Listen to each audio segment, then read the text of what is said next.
Hello बच्चों, मैं स्मिता पिजलवान स्वागत करती हूँ आपका आईसीटी वर्चुअल क्लासरूम में। आशा करती हूँ आप सभी स्वस्थ होंगे और अच्छे से अपनी पढ़ाई कर रहे होंगे। बच्चों, आज हम पढ़ने जा रहे हैं क्लास 8 की साइंस। और क्लास 8 साइंस में हमारा चैप्टर चल रहा था nature of matter, element, compound and mixture, जहां पर हम मैटर के नेचर के बारे में बात कर रहे थे कि ये एलिमेंट है, कंपाउंड है या मिक्सचर्स हैं। ठीक है, तो काफी सारे टॉपिक्स को हम अपने लास्ट लेक्चर में भी पढ़ चुके थे। एक बार थोड़ा उसे रिवाइज कर लेंगे, फिर आगे चैप्टर को कंटिन्यू करेंगे। चलिए, तो यहाँ पर सबसे पहले हमने मैटर के बारे में बात की थी कि मैटर क्या होता है, मैटर किसे कहेंगे, थोड़ा सा रिवाइज कर लेते हैं बच्चों। देखो, अगर हम कहते हैं कि ये पेन है ना, ये इसी को बना लेते हैं, इसी मार्कर को बना लेते हैं, मान लीजिए तरीके से। ठीक है, ये मार्कर है या पेन है, जो भी है, ये पेन है, पेन लिख देते हैं। ठीक है, तो इस तरीके से ये पेन हमने बनाया।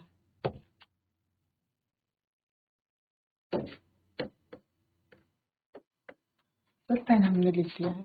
अब इस पेन की अगर हम बात करें तो मान लो ये एक टेबल है, केवल मान लीजिए कि ये क्या है, एक टेबल है और इस पेन को इस टेबल के ऊपर रखा गया है। ठीक है, इस तरीके से। तो इस पेन ने इस टेबल की इतनी जगह को घेरा हुआ है। क्लियर है। दूसरा पॉइंट ये है कि ये जो पेन है इसका कुछ ना कुछ द्रव्यमान होगा। मान लो इस मार्कर की बात करते हैं, इस मार्कर को ऐसे हम इस बोर्ड पर रखते हैं, तो ये मार्कर क्या कर रहा है, इस बोर्ड की देखो इतनी जगह को घेर रहा है, घेर रहा है बिल्कुल। और इसका कुछ ना कुछ क्या है, द्रव्यमान भी है, मास भी है कुछ ना कुछ। ऐसा थोड़ी ना कि बिना मास के कोई चीज है। तो anything that occupies space and have मास, यानी कि वो जो भी चीज जो भी जगह घेरती है और जिसका कुछ ना कुछ द्रव्यमान होता है, उसे कहा जाता है मैटर। क्लियर। ठीक है, चलिए अब मैटर के बारे में आगे बढ़ते हैं कि वो तो ये तो हमने देख लिया कि मैटर किसे कहेंगे, जो भी जगह घेरता है और जिसका द्रव्यमान होता है। जैसे आप हैं, हम हैं, तो आप अभी जिस चेयर पर बैठे हैं, आपने उस चेयर की जगह को घेरा हुआ है ना, किसने कम जगह को घेरा हुआ है, किसने ज्यादा जगह को घेरा हुआ है, और आपका कुछ ना कुछ द्रव्यमान भी है, तो आप भी एक मैटर है। ठीक है, तो जो भी चीज जगह घेरती है, जिसका कुछ ना कुछ द्रव्यमान होता है, उसे हम क्या कहेंगे, मैटर कहेंगे। क्लियर है। तो मैटर की अलग अलग स्टेट्स होती हैं, सॉलिड स्टेट, लिक्विड स्टेट और गैसेस स्टेट। ये सब हमने क्लास 6 में पढ़ा हुआ है, मैटर की स्टेट्स के बारे में और मैटर के बारे में। ठीक है, चलिए, तो मैटर की स्टेट हमने देखा, सॉलिड स्टेट, लिक्विड स्टेट और गैसेस स्टेट। अब इससे पहले वाले चैप्टर में सॉलिड, लिक्विड और गैसेस स्टेट के बारे में हमने बहुत डिटेल में डिस्कशन किया था, जहां पर particulate nature of matter chapter जो हमने इससे पहले पढ़ा था। ठीक है, तो वहां पर हमने देखा सॉलिड, लिक्विड और गैस में अगर हम डिफरेंस की बात करें तो इंटर पार्टिकल स्पेस अगर हम देखें तो गैसेस में ज्यादा होता है, सॉलिड में कम होता है। अगर हम इंटर पार्टिकल अट्रैक्शन देखें, यानी कि पार्टिकल्स का अट्रैक्शन देखें, तो जो सॉलिड है उनमें पार्टिकल का अट्रैक्शन बहुत ज्यादा हाई होता है, जबकि लिक्विड में और गैसेस में पार्टिकल का अट्रैक्शन कम होता है, गैसेस में तो लगभग ना के बराबर होता है। ठीक है, तो पहली चीज ये हो गई कि मैटर क्या है। इसके बाद बच्चों हमने डिस्कस किया था मैटर का इस तरीके से क्लासिफिकेशन। अब क्लासिफिकेशन में, तो क्लासिफिकेशन में हमने मैटर का जो क्लासिफिकेशन देखा, हमने देखा कि एक तो ये है सॉलिड, लिक्विड और गैस, ये स्टेट्स है मैटर की, क्लासिफिकेशन नहीं है, इसको स्टेट्स हम बोलेंगे।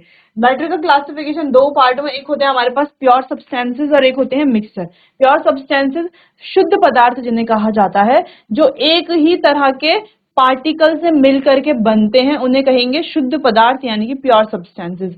जो एक से ज्यादा पार्टिकल से मिल करके बनेंगे उन्हें कहा जाएगा मिक्सचर या मिश्रण। जो हमारे पास प्योर सब्सटेंसेस होते हैं बच्चों, प्योर सब्सटेंसेस में क्या होता है, फिक्स्ड रेशियो होता है, जबकि मिक्सचर में रेशियो का जो प्रोपोर्शन, मतलब जो भी हमारे पास रेशियोज होते हैं वो फिक्स्ड प्रोपोर्शन में नहीं होते हैं। ठीक है, जबकि यहाँ पे फिक्स्ड प्रोपोर्शन में ये होता है। फिर हमने बात की एलिमेंट और कंपाउंड की। तो एलिमेंट को अगेन हम बांटते हैं मेटल्स और नॉन मेटल्स में, मेटल्स, नॉन मेटल्स और मेटेलॉइड्स भी होते हैं। ठीक है, और बांटते हैं कंपाउंड में। तो अगर हम एलिमेंट को देखें केवल, तो एलिमेंट में जैसे आयरन है, कॉपर है, ऑक्सीजन है, कार्बन है, नाइट्रोजन है, तो ये सभी क्या है, एलिमेंट्स है ना। इनमें क्या पाए जाएंगे, एक ही तरह के एटम पाए जाएंगे, इसलिए इन्हें प्योर सब्सटेंस हम बोलेंगे। लेकिन जब हम कंपाउंड की बात करते हैं, तो जैसे H2O, CO2, NaCl, जैसे NaCl को देख ले हम, सॉल्ट यानी कि NaCl। NaCl जो है सोडियम और क्लोरीन से मिलकर के बना है। ठीक है। वाटर की बात करें तो हाइड्रोजन और ऑक्सीजन से मिलकर के बना है। कार्बन डाइऑक्साइड की बात करें तो एक कार्बन दो ऑक्सीजन से मिलकर के बना है। तो यहाँ पर इन्हें भी हम क्या कह रहे हैं, प्योर सब्सटेंस कह रहे हैं। लेकिन अभी तो हमने कहा था कि जो केवल एक तरह के पार्टिकल से मिलकर बनेंगे उन्हें कहेंगे प्योर सब्सटेंस, जो एक से ज्यादा पार्टिकल से मिलकर के बनेंगे उन्हें मिक्सचर कहेंगे। जबकि हमें दिख रहा है कि ये जो कंपाउंड्स है ये तो एक से ज्यादा पार्टिकल से मिलकर के बने हुए हैं, लेकिन यहाँ पर इन्हें प्योर सब्सटेंस इसीलिए कहा जा रहा है, जो कि हमने अपने लास्ट लेक्चर में भी डिस्कस किया था, क्योंकि ये कैसे हैं बच्चों, ये जो है फिक्स्ड रेशियो में पाए जाते हैं। इनका प्रोपोर्शन हमेशा क्या होता है, फिक्स्ड होता है। जबकि मिक्सचर जो है, जैसे हम सॉल्ट और वाटर का मिक्सचर बना दे, नमक और पानी का एक मिश्रण बना दे, तो उसमें क्या है, वो फिक्स्ड प्रोपोर्शन में नहीं है, कितना भी नमक कितना भी पानी हम डाल सकते हैं, अपने हिसाब से कर सकते हैं। लेकिन यहाँ पर ऐसा नहीं होता, ये फिक्स्ड प्रोपोर्शन में ही होते हैं। क्लियर है? चलो, फिर हमने मिक्सचर की बात की, दो तरह के मिक्सचर हैं, होमोजेनस और हेट्रोजेनस। लेकिन यहाँ पर हम यूनिफॉर्म और नॉन यूनिफॉर्म मिक्सचर पढ़ रहे थे। तो यूनिफॉर्म मिक्सचर, जो पूरे मिक्सचर में जो पार्टिकल्स क्या होते हैं, यूनिफॉर्मली डिस्ट्रीब्यूटेड होते हैं, इवनली डिस्ट्रीब्यूटेड होते हैं। और यहाँ पर पार्टिकल्स पूरे मिक्सचर में इवनली डिस्ट्रीब्यूटेड नहीं होते हैं। ठीक है, चलो फिर नॉन यूनिफॉर्म मिक्सचर, यानी कि पार्टिकल जो है not evenly distributed, evenly distributed नहीं होते हैं। जैसे सैंड और वाटर का मिक्सचर हमने देखा, मान लो हमने 100 ml का सॉल्ट, सैंड और वाटर का, सैंड यानी कि रेत और वाटर हम जानते हैं पानी का मिश्रण अगर हम बनाते हैं, तो इसको हम जो इन छोटे छोटे 10-10 ml के बीकर में जब हम डालते हैं 100 ml के मिक्सचर को, तो क्या होता है कि किसी में सैंड के पार्टिकल्स ज्यादा हो जाएंगे, किसी में सैंड के पार्टिकल्स कम होंगे। यानी कि यहाँ पर पार्टिकल्स इवनली डिस्ट्रीब्यूटेड नहीं होते हैं कि हर बार में जो है इक्वल अमाउंट ऑफ वाटर जाए, हर 10 ml में ऐसा इक्वल अमाउंट ऑफ जो है सैंड जाए, ऐसा पॉसिबल नहीं है।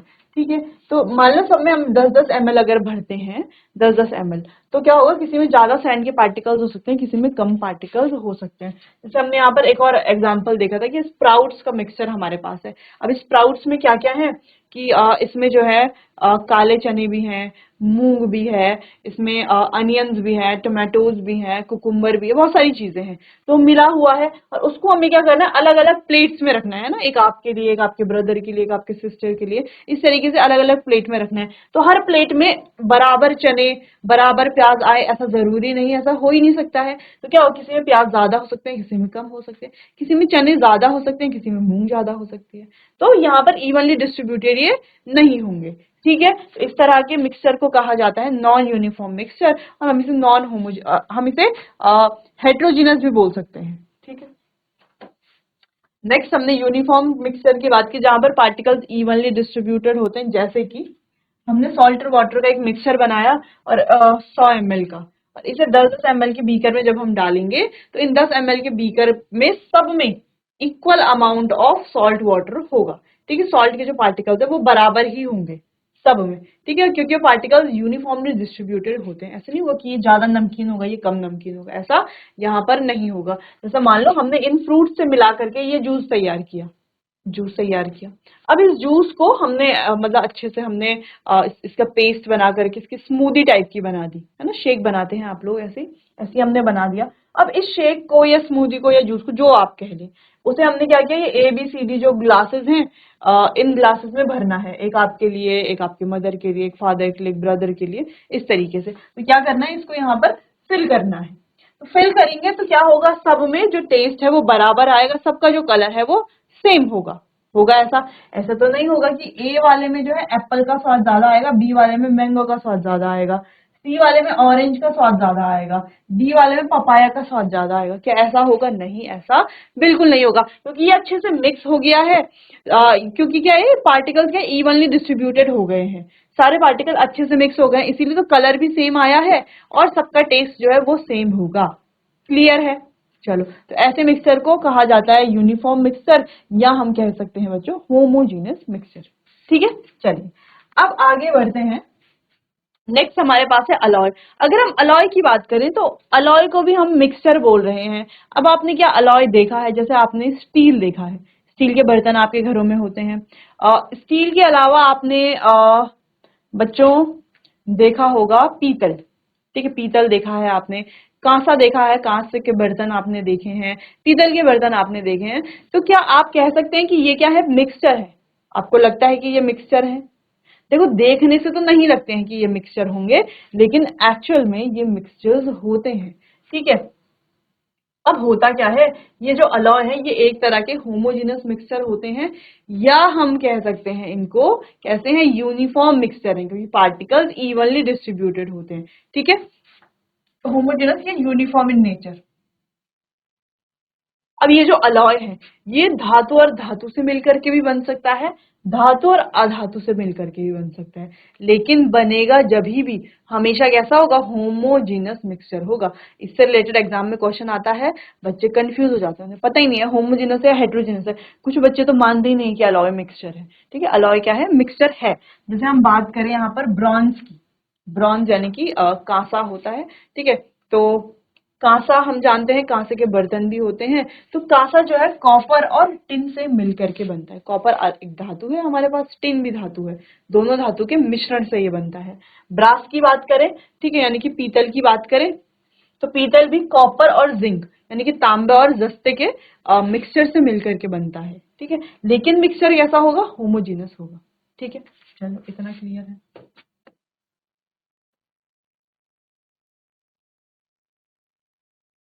ठीक है, चलो नेक्स्ट स्टेनलेस स्टील की बात करें तो ये आयरन, निकल, क्रोमियम, कार्बन। अब बाकी तीनों तो, ये तीनों तो क्या है, ये तीनों तो क्या है, मेटल है। लेकिन ये जो कार्बन है ये क्या है,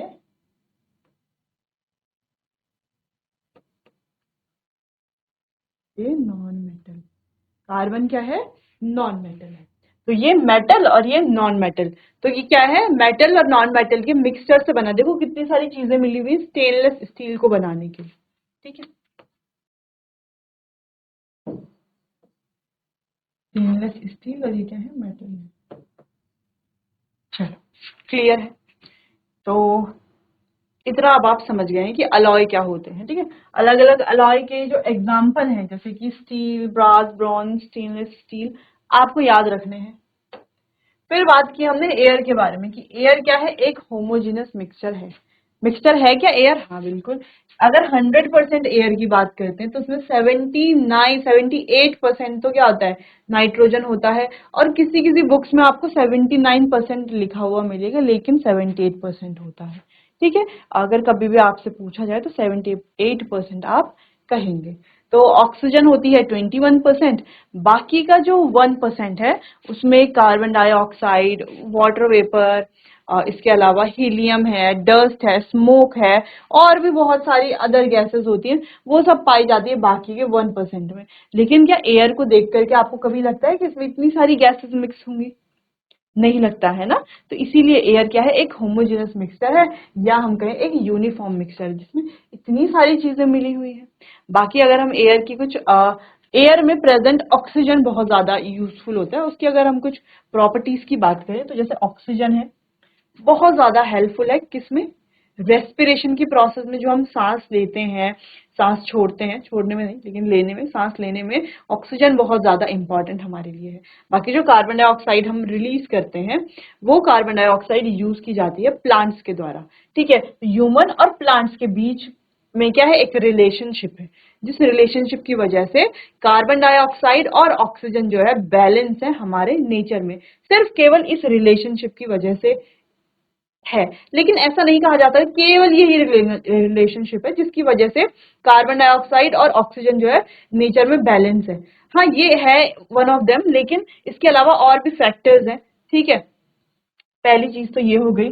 बाकी केवल ह्यूमंस ही नहीं, एनिमल्स भी, बहुत सारे एक्वेटिक एनिमल्स भी, एक्वेटिक ऑर्गेनिज्म भी, जो ऑक्सीजन के लिए, ऑक्सीजन पर पूरी तरीके से निर्भर है, डिपेंडेंट है अपने सर्वाइवल के लिए। ठीक है, रेस्पिरेशन की प्रोसेस के लिए। ठीक, चलो दूसरी चीज ये है कि कार्बन डाइऑक्साइड भी इक्वली इंपॉर्टेंट है, क्योंकि वो प्लांट्स के लिए इंपॉर्टेंट है, प्लांट्स के लिए चाहिए। हालांकि कार्बन डाइऑक्साइड का ह्यूमंस जो है वो गैस जो रिलीज करते हैं, यानी कि गैस, जब गैसेस का जब हम एक्सचेंज करते हैं कि हम ऑक्सीजन जो है वो इनहेल करते हैं और कार्बन डाइऑक्साइड गैस एक्सहेल करते हैं। जब हम कार्बन डाइऑक्साइड गैस एक्सहेल करते हैं वो प्लांट्स ले लेते हैं। ठीक है, प्लांट्स का, प्लांट्स के लिए वो इंपॉर्टेंट है। लेकिन कार्बन डाइऑक्साइड का केवल स्रोत हम ह्यूमंस नहीं है, ठीक है। इसके अलावा जो एनिमल्स हैं, केवल ह्यूमंस और एनिमल्स नहीं है, इसके अलावा हम बहुत सारे फ्यूल्स को बर्न करते हैं, जिन फ्यूल से जो है कार्बन डाइऑक्साइड गैस प्रोड्यूस होती है।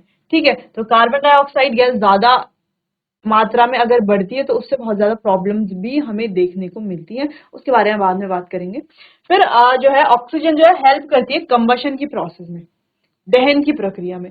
अगर ऑक्सीजन नहीं है तो दहन की प्रक्रिया नहीं हो सकती, तो हम कह सकते हैं कि ये सपोर्ट करती है पूरे तरीके से। ठीक है, पूरे तरीके से सपोर्ट करती है किसमें, कंबशन की प्रोसेस में ऑक्सीजन। क्लियर है, इतना जानना है। नाइट्रोजन की बात करें तो ये कंबशन में किसी प्रकार से कोई सहायता नहीं करती।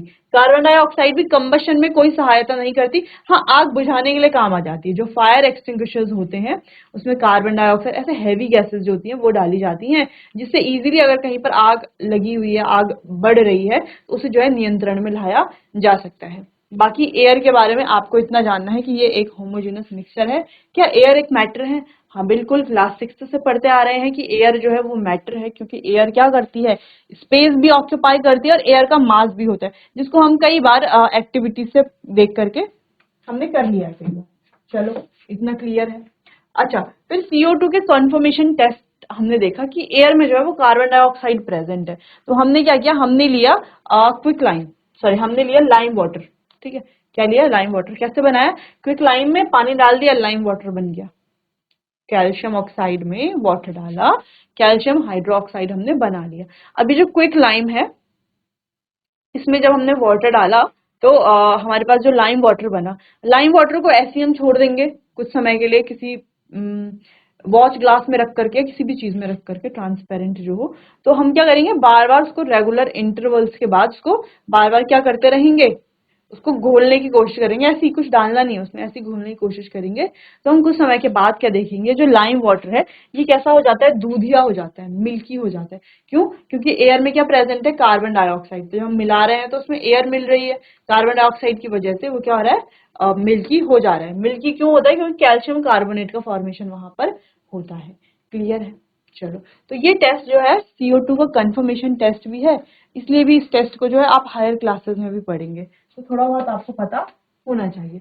फिर हमने बात की एलिमेंट की, कि एलिमेंट क्या होते हैं। बाकी यहाँ पर चार्ट जो था उसमें हमने देख लिया था थोड़ा बहुत, तो इसमें ये एलिमेंट, ये रहे कंपाउंड। चलो, एलिमेंट में क्या पढ़ा था हमने, प्योर सब्सटेंसेस हैं, एक तरह के पार्टिकल से मिलकर के बनते हैं, इनको सिंपलर प्रोडक्ट्स में, सिंपलर सब्सटेंसेस में तोड़ा नहीं जा सकता। जैसे गोल्ड है, सिल्वर है, कार्बन है, ये सभी क्या है हमारे पास एलिमेंट है। जैसे एलिमेंट में मेटल्स, नॉन मेटल्स और मेटेलॉइड्स आ जाते हैं, जैसे कि सिलिकॉन, बोरोन, मेटेलॉइड्स हो गए। some element do not exist independently, so they react with other atom of same element and form molecule। तो कुछ एलिमेंट जो है वो इंडिपेंडेंटली एग्जिस्ट नहीं करते। अब क्यों नहीं करते होंगे, क्योंकि वो हाईली रिएक्टिव होते हैं। ठीक है, वो रिएक्टिव होते हैं और इंडिपेंडेंटली एग्जिस्ट नहीं करेंगे। स्टेबल होना चाहेंगे तो स्टेबिलिटी के लिए, किसके लिए, इसका मेन रीजन है स्टेबिलिटी। रीजन क्या है, स्टेबिलिटी। ठीक है, तो मेन काम क्या है, स्टेबिलिटी। स्टेबिलिटी के लिए ये जो इंडिपेंडेंटली एग्जिस्ट नहीं करते हैं, स्टेबल होना चाहते हैं, इसीलिए अपने जैसे दूसरे, ऐसे नहीं कि किसी और के साथ नहीं, अपने ही एटम दूसरे एटम के साथ रिएक्ट करके मॉलिक्यूल की फॉर्म में ये एग्जिस्ट करते हैं। ठीक है, बाकी मॉलिक्यूल भी हम समझ गए थे यहाँ पर। फिर कंपाउंड हमने देख लिया था, ये इन्हें फिजिकल मेथड से सेपरेट नहीं किया जा सकता, फिक्स्ड रेशियो में ये प्रेजेंट होते हैं हमेशा। और जैसे NaCl है तो इसको किसी फिजिकल मेथड से हम सोडियम को और क्लोरीन को अलग नहीं कर सकते हैं। ठीक है, इतना आपको जान लेना है। तो ये बात हो गई कंपाउंड की। कंपाउंड के एग्जांपल जैसे कि हमने कई देख लिए थे। बाकी हमने यहाँ पर एक और चीज देख ली थी कि यहाँ पर ये जो Na और Cl से मिल करके कैसे जो है NaCl, जिसको हम सॉल्ट बोलते हैं, कैसे हम सॉल्ट यहाँ पर बनाते हैं। तो सोडियम और क्लोरीन किस तरीके से रिएक्ट करते हैं। सोडियम की जो वैलेंसी है, वैलेंसी का मतलब है बच्चों, जितने नंबर ऑफ इलेक्ट्रॉन कोई एटम क्या करे, गेन करे, शेयर करे या लूज करे, जिससे कि वो क्या हो सके, उसका ऑक्टेट कंप्लीट हो सके, वो नोबल गैस कॉन्फ़िगरेशन या स्टेबल होने के जो कॉन्फ़िगरेशन है वो अचीव कर सके, उसी को कहा जाता है वैलेंसी। अब कुछ एलिमेंट ऐसे हैं जो एक इलेक्ट्रॉन दे करके क्या हो जाते हैं, स्टेबल हो जाते हैं, नोबल गैस कॉन्फ़िगरेशन अचीव कर लेते हैं। कुछ ऐसे होते हैं एक इलेक्ट्रॉन गेन करके जो है स्टेबल होते हैं, नोबल गैस कॉन्फ़िगरेशन अचीव करते हैं। कुछ एक से ज्यादा इलेक्ट्रॉन दे करके, कुछ एक से ज्यादा इलेक्ट्रॉन ले करके, कुछ इलेक्ट्रॉन शेयर करके। जैसे हम कार्बन की बात करें तो कार्बन क्या करता है, इलेक्ट्रॉन को शेयर करता है, शेयर करके क्या करता है, वो स्टेबल होता है। सोडियम की बात करें तो सोडियम इलेक्ट्रॉन देता है ना, लूज करता है, इलेक्ट्रॉन लूज करके वो स्टेबल होता है। क्लोरीन की बात करें या फ्लोरीन की बात करें तो ये इलेक्ट्रॉन ले करके, एक्सेप्ट करके स्टेबल होते हैं। ठीक है, तो जितने इलेक्ट्रॉन ये लेंगे, है ना, या देंगे या शेयर करेंगे स्टेबल होने के लिए, उसी को बोलेंगे हम वैलेंसी। जैसे मान लो कि कोई एलिमेंट है वो एक इलेक्ट्रॉन दे करके या ले करके या शेयर करके स्टेबल होता है तो उसकी वैलेंसी होगी 1। जो 2 से होता है उसकी वैलेंसी 2, 3 वाले की 3 से 3 हो जाएगी वैलेंसी। तो यहाँ पर हम देखते हैं कि सोडियम जो है वो एक इलेक्ट्रॉन दे करके ज्यादा स्टेबल होगा, तो सोडियम की वैलेंसी 1। क्लोरीन जो है एक इलेक्ट्रॉन ले करके स्टेबल होगा। दोनों में अगर कॉम्बिनेशन देखें तो ये इलेक्ट्रॉन दे रहा है और ये इलेक्ट्रॉन ले रहा है, तो इलेक्ट्रॉन दे करके और ये इलेक्ट्रॉन ले करके क्या होगा, स्टेबल होगा। जिस वजह से ये भी एक इलेक्ट्रॉन दे करके स्टेबल होगा, ये भी एक इलेक्ट्रॉन ले करके स्टेबल होगा, तो दोनों की जो वैलेंसी है वो कितनी हो जाएगी, 1। ठीक है, तो इस तरीके से सोडियम जो है, ये सोडियम क्या हमारा एक मेटल है, क्लोरीन क्या है, नॉन मेटल है। तो मेटल और नॉन मेटल के बीच का भी बॉन्ड ये है। ठीक है, ये क्या करते हैं, ये जो सोडियम है ये एक इलेक्ट्रॉन देगा अपने क्लोरीन को, ठीक है, और सोडियम हो जाएगा यहाँ पर स्टेबल और क्लोरीन भी स्टेबल हो जाएगा, ये बना देंगे NaCl कंपाउंड, जिसको हम कॉमन सॉल्ट भी बोलते हैं। अब दूसरी चीज ये है कि सोडियम जो है बहुत ज्यादा रिएक्टिव मेटल है, सोडियम मेटल बहुत रिएक्टिव होता है।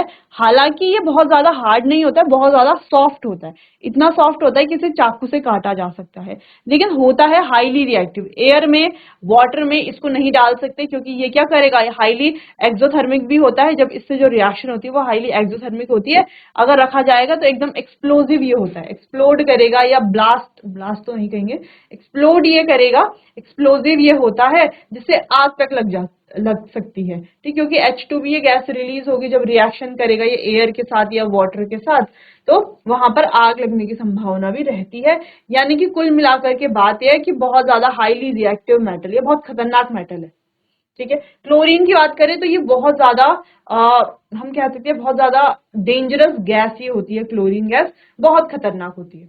ठीक है, लेकिन जब हम इन दोनों को कंबाइन करते हैं तो हम क्या सोचते हैं, जब इन दोनों को कंबाइन करना होता है तब हम सोचते हैं कुछ बहुत ज्यादा डेंजरस कुछ कंपाउंड बनेगा, क्योंकि ये भी बहुत ज्यादा खतरनाक एलिमेंट है, ये भी बहुत ज्यादा डेंजरस एलिमेंट है ना, ये तो बहुत ज्यादा रिएक्टिव है, ये बहुत ज्यादा डेंजरस गैस है, तो इनसे कोई बहुत खतरनाक से कंपाउंड बनना चाहिए था ऐसा लगता है। लेकिन बनता क्या इनसे, इनसे बनता है नमक, जिसको हम डेली खाते हैं। क्या नमक बहुत ज्यादा खतरनाक होता है, डेंजरस होता है? नहीं होता है ना।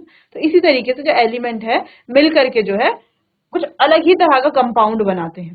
ठीक है, तो एलिमेंट जब मिलते हैं तो अलग तरह का कंपाउंड बनाते हैं, इतना आपको ध्यान रखना है। ऐसे नहीं कि दोनों डेंजरस है तो डेंजरस कंपाउंड बनेगा, नहीं, दोनों डेंजरस है लेकिन कंपाउंड देखो कितना अलग ही कंपाउंड बन रहा है।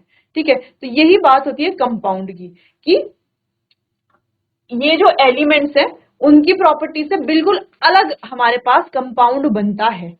ठीक है, इतना ध्यान रखना है कि कंपाउंड जिन एलिमेंट से मिल करके बन रहा है उनकी प्रॉपर्टी में और एलिमेंट जो एलिमेंट की प्रॉपर्टी में और जो कंपाउंड बन रहा है उसकी प्रॉपर्टी में बहुत ज्यादा डिफरेंस होता है।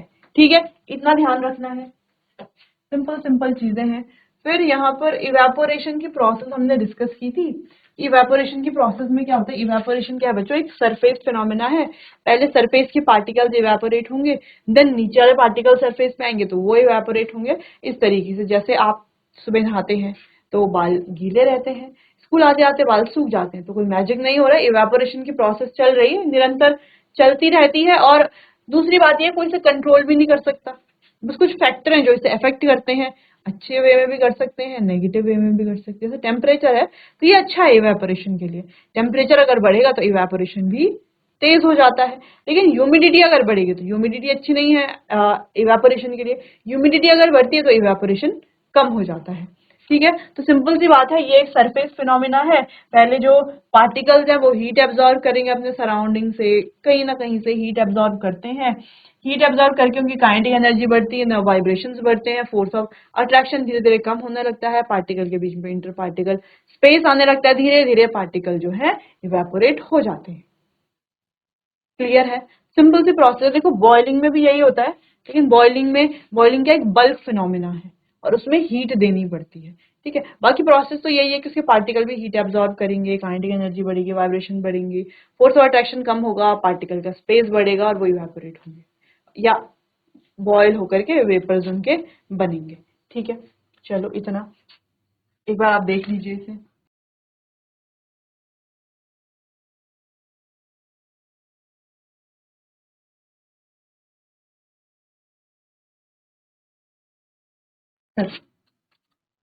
तो देखते हैं क्या क्या हमने पढ़ लिया था। है मिक्सचर्स पढ़ लिए थे, यूनिफॉर्म नॉन यूनिफॉर्म हमने देख लिया है। साइंटिफिक हेरिटेज के बारे में हमने बात की, एयर के बारे में बात कर ली कि एयर क्या है, मिक्सचर है। बाकी CO2 का टेस्ट देख लिया है, लाइम वाटर को मिल्की करता है, कैल्शियम कार्बोनेट बनाता है CaCO3 प्लस वाटर। चलो मिक्सचर्स के टाइप देख लिए हमने।